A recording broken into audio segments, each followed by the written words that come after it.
بسم اللہ الرحمن الرحیم۔ السلام علیکم۔ دربار یزید میں حضرت زین العابدین پیش کیے گئے تو یزید نے حضرت زین العابدین سے کہا، اے ابن حسین، تمہیں کوئی حاجت ہو تو طلب کرو۔ حضرت زین العابدین نے فرمایا، ایک تو یہ حاجت رکھتا ہوں، میرے باپ کے قاتل کو میرے حوالے کرو تاکہ میں اپنے ہاتھ سے اسے قتل کروں۔ یزید نے اس بات سے انکار کیا۔ پھر حضرت زین العابدین نے فرمایا، اچھا تو سر حضرت حسین میرے حوالے کر دو تاکہ تن اقدس سے ملا کر دفن کر دوں۔ یزید نے کہا، یہ منظور ہے۔ اور کچھ فرمایا، مجھے اجازت دو میں اہل بیت کو لے کر مدینہ چلا جاؤں۔ اور یزید نے کہا، یہ بھی منظور ہے۔ اور کچھ فرمایا، کل جمعہ ہے اور مجھے اجازت دو کہ منبر پر جا کر خطبہ پڑھوں۔ یزید نے کہا، یہ خواہش بھی تمہاری پوری کر دی جائے گی اور کل خطبہ بھی پڑھواؤں گا۔ اور چنانچہ دوسرے روز یزید نے بعد النخواستہ حضرت زین العابدین کو خطبہ پڑھنے کی اجازت دے دی۔ اور اس روز مسجد میں خلقت کا اس قدر ہجوم تھا کہ کسی کو جگہ نہ ملتی تھی۔ حضرت زین العابدین منبر پر رونق فروز ہوئے اور اول نہایت فصاحت اور بلاغت سے حمد و نعت بیان کی، اور پھر فرمایا، جو مجھے جانتا ہو جانے اور جو نہ جانتا ہو اب جانے، میں نور دیدہ محمد الرسول اللہ صلی اللہ علیہ وسلم اور سرور سینہ علی المرتضیٰ اور دلبند فاطمہ الزہرا اور فرزند حسین ہوں، جنہیں میدان کربلا میں 3 روز بھوکا پیاسا مظلوم شہید کیا گیا۔ اور یہ سن کر مسجد میں کوہرام مچ گیا، اہل دمشق میں شور برپا ہوا، اور یزید ڈرا اور مؤذن کو اقامت کے لیے اشارہ کیا، اور پس مؤذن نے اللہ اکبر کہا، اور حضرت زین العابدین نے نعم لا شیء اکبر من فرمایا، مؤذن نے اشہد ان لا الہ الا اللہ کہا، حضرت زین العابدین نے نعم شہید بہا لحمی و شعری و دمی فرمایا، مؤذن نے اشہد ان محمد رسول اللہ کہا۔ حضرت زین العابدین نے اپنا امامہ اتار کر مؤذن کی طرف پھینکا اور بال سر متحرک کر کے مؤذن سے فرمایا، بحق محمد ذرا ٹھہر جا۔ مؤذن چپ ہو گیا تو حضرت زین العابدین نے فرمایا، اے یزیدیو، محمد صلی اللہ علیہ وسلم تیرے نانا ہے یا میرے؟ اگر تو انہیں اپنا نانا کہے گا تو تمام عالم تجھے جھوٹا کہے گا، اور اگر میرے نانا کہے گا تو میرے باپ کو مظلوم کیوں شہید کیا، مجھے یتیم کیا، اہل بیت کو شہر بشہر پھرایا اور قید کروایا اور دربار میں بلایا، اور میرے باپ دادا کے دین میں رخ نہ ڈالا، اور باوجود یہ کہ ان کا کلمہ پڑھتا ہے پھر بھی شرم نہیں کرتا۔ یزید نے مؤذن کو ڈانٹا اور اقامت پوری کرائی، نماز ادا کی، اور پھر لوگوں سے بے چینی دور کرنے کے لیے ایک مجلس عام بلائی، اور اس میں سب کے سامنے سرداران کوفہ کو بلا کر سخت برا بھلا کہا، گالیاں دیں، ان کی حرکات پر ناراض ہوا اور خفگی کا اظہار کیا، اور کہا کہ میں تم پر جب راضی ہوتا ہوں تو تم حسین کو زندہ میرے پاس لاتے اور میں ان کی خدمت میں خوشامد کر لیتا۔ لعنت ابن یزید پر جس نے یہ کام کیا۔ تذکرہ حضرت حسین 115۔ بعض مورخین نے لکھا ہے کہ یزید نے ابن زیاد کو حضرت حسین کے قتل کا حکم نہ دیا تھا، بلکہ ابن زیاد نے بذات خود یہ کام کیا۔ اور جب یزید کے سامنے حضرت حسین کا سر لایا گیا تو یزید نے ابن زیاد کو خوب سنائی۔ اور ناظرین، احقر محمد ارسلان مؤلف کے نزدیک یہ بات مورخین نے اپنی طرف سے لکھ دی ہے، اور یا پھر یزید نے لوگوں کی لان تان سے بچنے کے لیے یہ ڈرامہ کیا تھا۔ اگر یزید کو حضرت حسین سے محبت ہوتی تو وہ اس مجلس میں ابن زیاد کو دنیا کی بدترین سزا دیتا اور اپنے ہاتھوں سے اس کی گردن اڑا کر عاشق رسول ہونے کا ثبوت دیتا، مگر کسی بھی تاریخ کی کتاب میں یہ نہیں لکھا کہ یزید نے ایسا کیا، بلکہ اس نے چند آنسو بہائے اور لوگوں کو صبر کی تلقین کی، اور اس سے معلوم ہوتا ہے کہ یزید بھی اس جرم میں شریک تھا۔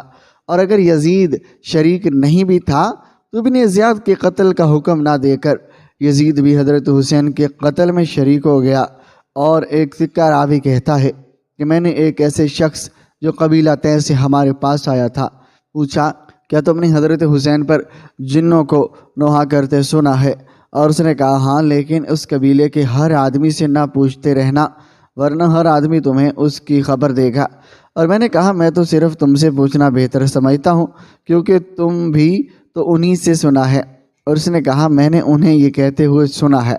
رسول اللہ صلی اللہ علیہ وسلم نے اس کی پیشانی پر بوسہ دیا، اور جس کے رخسار تاباں درخشاں ہیں اور اس کے آباء و اجداد اعلیٰ اور آخر خاندان سے تعلق رکھتے ہیں۔ اور جب مدینہ منورہ میں بعض بدبختوں نے خطبہ دیتے ہوئے حضرت حسین کی شہادت پر خوشی کا اظہار کیا تو شب مدینہ منورہ میں مندرجہ ذیل اشعار سنائی دیے گئے، لیکن ان کا پڑھنے والا نظر نہیں آتا تھا۔ اے حسین کو جہالت سے قتل کرنے والوں، تمہیں سخت رسوا کن عذاب کی خوشخبری ہو۔ آسمان میں جتنی بھی مخلوق ہے، خواہ وہ انبیاء ہوں یا ملائکہ، وہ سب تم پہ بد دعا کرتے ہیں اور تم پر لعنت ہو۔ سرزمین روم کے غازیوں میں سے ایک غازی کا بیان ہے کہ میں نے ایک کنیسہ میں مندرجہ ذیل شعر لکھا ہوا دیکھا، کیا وہ قوم جس نے حضرت حسین کو شہید کیا اور اس کے جدہ امجد سے بروز محشر شفاعت کی امید رکھتی ہے؟ میں نے پوچھا یہ شعر کس نے لکھا ہے؟ تو کنیسہ والوں نے لا علمی کا اظہار کیا۔ اور ایک سکہ راوی کا بیان ہے کہ جب عبداللہ بن زیاد اور اس کے ساتھیوں کے سرکوفہ کے مسجد میں لائے گئے تو میں بھی وہاں گیا، اور میں نے لوگوں کی زبان سے آگے آگے الفاظ سنے۔ آخر ایک سانپ آیا اور ان کے سروں کے درمیان بیٹھ گیا، اور پھر عبداللہ بن زیاد کی ناک میں گھس گیا، اور کچھ دیر کے بعد نکل کر چلا گیا، اور یہاں تک کہ نظروں سے غائب ہو گیا۔ اور پھر لوگوں نے کہا آگے آگیا کہنا شروع کر دیا۔ دوسری دفعہ وہی سانپ پھر آیا، اور جس طرح پہلے کیا تھا اسی طرح اب بھی کیا۔ اہل بیت کے مال سے فائدہ نہ اٹھا سکے۔ شمر بن ذوالجوشن کو حضرت حسین کے سامان سے کوئی سونا مل گیا، جس میں سے کچھ اس نے اپنی لڑکی کو دے دیا تھا، اور اس کی لڑکی نے وہ سونا ایک زرگر کو دے دیا تھا تاکہ وہ اس کے لیے کوئی زیور بنا دے۔ اور جب زرگر نے سونے کو آگ میں ڈالا تو وہ اس میں بسم ہو کر رہ گیا۔ شمر نے سنا تو زرگر کو بلا کر سونا بھی اسے دے دیا اور کہا کہ میرے سامنے اس کو آگ میں ڈالو۔ جب زرگر نے اسے آگ میں ڈالا تو بھی بسم ہو گیا۔ اور اس طرح روایت ہے کہ حضرت حسین کے چند اونٹ جو بچ گئے تھے اور انہیں ظالموں نے ذبح کر دیا اور کباب بنائے، اور ان کا ذائقہ اس قدر تلخ تھا کہ ان کے گوشت میں سے کسی کو کھانے کی ہمت نہ ہوئی۔ اور ناظرین، میدان کربلا میں یزید لشکر کے ایک سپاہی حضرت حسین کو اپنی تلوار سے زخمی کر دیا تو حضرت حسین نے سخت تکلیف میں تڑپ کر اس کو بد دعا دی، اور اے میرے اللہ تو اس شریر کو اپنے اعضاء میں گرفتار کر لے۔ اور اللہ ان کی شان حضرت حسین کی دعا بارگاہ الہی میں اسی وقت قبول کر لے گئی، اور جس کا نتیجہ یہ ظاہر ہوا کہ اس بدبخت کو اس وقت قضاء حاجت کا شدید تقاضا ہوا تو آپ کو چھوڑ کر ایک جھاڑی کی طرف بھاگا، اور جب وہ برہنہ ہو کر بیٹھا تو اچانک ایسے بچھو نے اس کو ڈنگ مارا، اور جس کی وجہ سے وہ اپنی نحوست سے آلودہ ہو کر تڑپ تڑپ کر مر گیا۔ کربلا سے حضرت حسین کا سر مبارک خولی بن یزید لے کر رات کے وقت جب قصر عمارت میں پہنچا گورنر ہاؤس تو اس وقت یہ بند ہو چکا تھا۔ چنانچہ خولی سر مبارک کو لے کر اپنے گھر پہنچا تو اس نے بے ادبی سے سر مبارک کو زمین پر رکھا اور ایک بڑا سا برتن اس پر رکھ دیا۔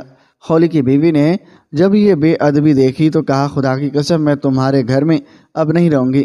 یہ کہہ کر وہ سر انور کے قریب ہی بیٹھ کر روتی رہے، اور جب پھر اس نے آدھی رات کو حضرت حسین کے سر مبارک سے نور کی شعاعیں نکلتی ہوئی دیکھی۔ حضرت حسین کی شہادت کے چند سالوں کے بعد مختار ثقفی نامی شخص عراق کا گورنر بنا تو اس نے حکم دیا کہ حضرت حسین کی شہادت میں شریک عمر بن سعد اور خولی بن یزید کو گرفتار کیا جائے۔ چنانچہ خولی بن یزید کو گرفتار کر کے اس کے دونوں ہاتھوں اور پیروں کو کٹوا کر سولی پر لٹکا کر آگ میں ڈلوا دیا گیا، اور اسی طرح حضرت حسین اور 16 اہل بیت کو شہید کرنے والے لشکر کے لوگوں کو بھی چن چن کر ہلاک کر دیا گیا۔ امام جلال الدین سیوطی لکھتے ہیں کہ منہال بن عمر کہتے ہیں کہ جب دمشق کے بازار سے حضرت حسین کا سر مبارک یزیدی سپاہی نیزے پر رکھ کر گھما رہے تھے تو اس وقت سر مبارک کے سامنے سے ایک آدمی سورہ کہف پڑھ رہا تھا، اور جب وہ اس آیات پر پہنچا کہ غار والے اور جنگل کے کنارے والے ہماری ایک عجیب نشانی تھے، اس وقت حضرت حسین کے سر مبارک سے آواز آئی ہے لوگوں، اصحاب کہف کے قتل سے زیادہ عجیب میرا قتل، اور پھر کٹے سر کو لے کر پھرانا عجیب ہے۔ علامہ ابن حجر لکھتے ہیں کہ حضرت حسین کے قتل کے بعد ایک پتھر ملا جس پر لکھا ہوا تھا کہ حضرت حسین کو قتل کرنے والے امید رکھتے ہیں کہ کہ روز قیامت ان کے نانا کے حضور شفاعت پا سکیں گے۔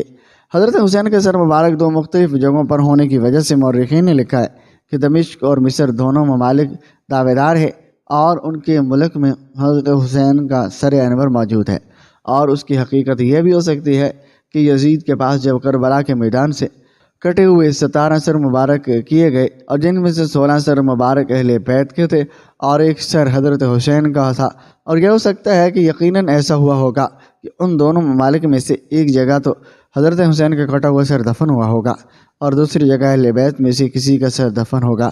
واللہ عالم، ایک روایت میں یہ بھی ہے کہ سر انور یزید کے خزانہ ہی میں رہا، اور جب امیہ کے بادشاہ سلمان بن عبد المالک کا دور حکومت آیا اور ان کو معلوم ہوا تو انہوں نے سر انور کی زیارت کی، سعادت حاصل کی۔ اس وقت سر انور کی مبارک ہڈیاں سفید چاندی کی طرح چمک رہی تھی، اور انہوں نے خوشبو لگائی اور کفن دے کر مسلمانوں کے قبرستان میں دفن کر دیا۔ ناظرین، اس امید کے ساتھ ہمیں اجازت دیجیے، ملتے ہیں جلد ایک